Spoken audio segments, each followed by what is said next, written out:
35 over में test match पलट दिया। कानपुर में टीम इंडिया ने इतिहास रच दिया। एक पारी से तूफान उठा दिया, पूरे क्रिकेट वर्ल्ड को हिला दिया। कुर्सी छोड़कर खड़े हो गए फैन, कितने रिकॉर्ड तोड़ेंगे हिटमैन। दुनिया देख रही रोहित का कहर, कोच गंभीर के खतरनाक तेवर। पाकिस्तान में कोहराम, सदमे में ऑस्ट्रेलिया, अब तक किसी को यकीन नहीं हुआ। विरोधी टीमों पर आई आफत, क्या बैक टू बैक ट्रॉफी जीतेगा भारत। 10-12 साल पहले कोई सोच भी नहीं सकता था कि टीम इंडिया कभी इस पावर और पॉजिटिविटी के साथ खेल सकती है।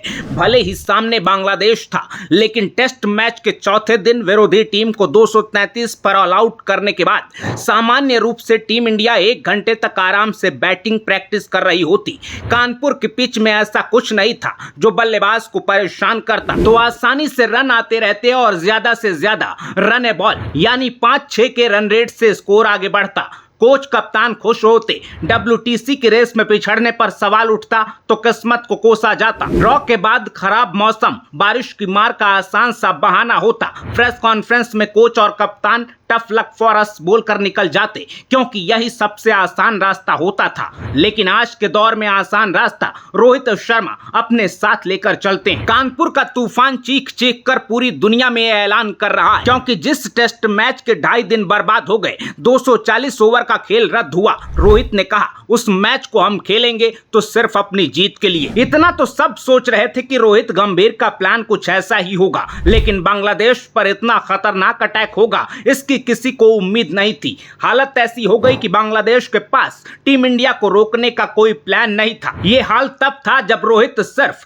23 रन बनाकर आउट हो गए। बहुत सारे लोग रोहित के सेल्फलेस और इंटेंट वाले बयानों को उनके 20-50 रनों की पारी के साथ ट्रोल करते हैं, लेकिन 11 बॉल में रोहित के 23 रन सिर्फ वो 23 रन नहीं है। 200 के स्ट्राइक रेट पर वो 23 रन की पारी कैप्टन रोहित का आदेश है कि हमें खेलना कैसे है। हम इस डेड मैच से रिजल्ट चाहते हैं तो हमें करना क्या होगा। रोहित के वो 3 छक्के सिर्फ 3 शॉट नहीं, टीम के लिए 3 रिमाइंडर हैं, क्योंकि डगआउट में बैठकर हामी भरना आसान भी है और मजबूरी भी, लेकिन मैदान पर जाकर विराट कोहली और KL राहुल जैसे प्लेयर अगर अपना नेचुरल गेम खेलने लगे तो बार बार मैसेंजर भेजना अच्छा नहीं लगेगा। इसलिए रोहित पहली बॉल से दिखाते हैं कि आपसे मेरी कोई अलग डिमांड नहीं है, आपको बस अपना स्कोर छोड़कर टीम का स्कोर कार्ड और जीत का समीकरण देखना है। रोहित का मैसेज कितना लाउड एंड क्लियर था, अगली 4 लाइन में आपको और बेहतर तरीके से समझ में आ जाएगा। रोहित ने पारी के दूसरे ओवर में अपनी पहली बॉल का सामना किया था। बांग्लादेशी बॉलर खालिद अहमद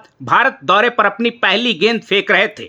चेन्नई टेस्ट में खालिद अहमद प्लेइंग 11 का हिस्सा नहीं थे। खालिद अहमद के बारे में रोहित को कुछ पता नहीं था। आमतौर पर लॉजिक ये कहता है कि रोहित की जगह कोई भी दूसरा बल्लेबाज होता तो नए बॉलर की 1-2 गेंद चेक करता, लेकिन रोहित के चेक करने का तरीका अलग है। रोहित लॉजिक बाउंड्री के बाहर छोड़कर आते हैं। नया बॉलर पहली 2 बॉल दोनों पर आसमानी छक्के। 23 रन छोड़िए, रोहित के ये 2 शॉट ही काफी थे ये बताने के लिए कि किसी भी प्लेयर के मन में कभी कोई दूसरा थॉट नहीं होना चाहिए। रोहित शर्मा हो या रोहित की जगह कोई और, लेकिन तूफानी शो रुकना नहीं चाहिए, क्योंकि जितना हम ब्रेक लगाएंगे ये मैच हमसे उतनी दूर चला जाएगा। रोहित का ये मैसेज गिल, कोहली, KL राहुल सबके दिमाग पर हावी था। 30-40 गेंद में खाता खोलने वाले KL राहुल 33 बॉल में 50 मार चुके थे। 150 के स्ट्राइक रेट से खेलने के बावजूद जब KL राहुल 50 सेलिब्रेट कर रहे थे और बीच में 1-2 ओवर ऐसे निकल चुके थे जब बाउंड्री नहीं आ रही थी, तो रोहित को KL राहुल का 50 वाला सेलिब्रेशन भी पसंद नहीं आया। इसके बाद ड्रिंक्स के साथ रोहित ने मैसेज भेजा, हर बॉल पर अटैक करना है, एक भी डॉट गेंद नहीं जानी चाहिए, मारो या तो आउट होकर वापस आ जाओ। और इसी वजह से टेस्ट मैच में पहली बार शॉट खेलने की तेजी में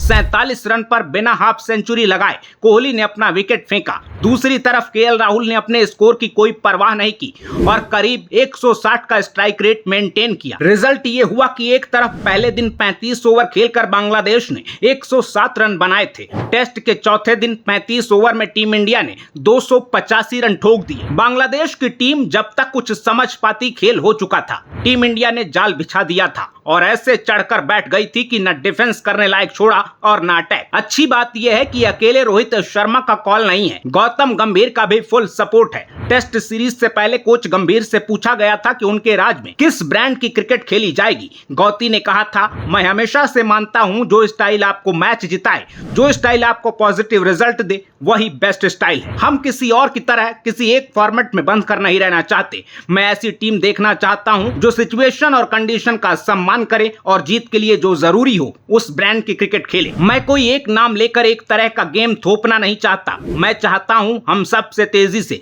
सिचुएशन को अडॉप्ट करें और ज्यादा दिन नहीं लगे जब रोहित शर्मा एंड कंपनी ने कोच गंभीर की यह तमन्ना पूरी कर दी, क्योंकि कानपुर टेस्ट क्रिकेट के इतिहास में दर्ज हो गया है। सिचुएशन को अडॉप्ट करने का इससे बेहतर एग्जाम्पल नहीं मिलेगा, लेकिन सबसे ज्यादा क्रेडिट कप्तान रोहित शर्मा को जाता है, क्योंकि गंभीर तो अभी आए हैं। पूरा कोचिंग स्टाफ नया है। बॉलिंग कोच मॉर्नी मॉर्कल खुद टीम इंडिया की बॉलिंग देखकर हैरान है। वो जितना सिखाएंगे उससे कहीं ज्यादा सीख कर जाएंगे, लेकिन इस टीम को किसी ने नया इंटेंट दिया है तो वो सिर्फ और सिर्फ रोहित शर्मा है। वनडे वर्ल्ड कप से लेकर T20 वर्ल्ड कप तक रोहित शर्मा के नए अवतार से पूरी दुनिया हैरान रह गई थी। जब रोहित ऐसी ही तूफानी शुरुआत से न सिर्फ दूसरों को रास्ता दिखाते थे बल्कि तेजी से 40-50 रन जो भी बनाते थे, आने वाले बल्लेबाजों को वक्त मिलता था उनका रास्ता आसान कर जाते थे।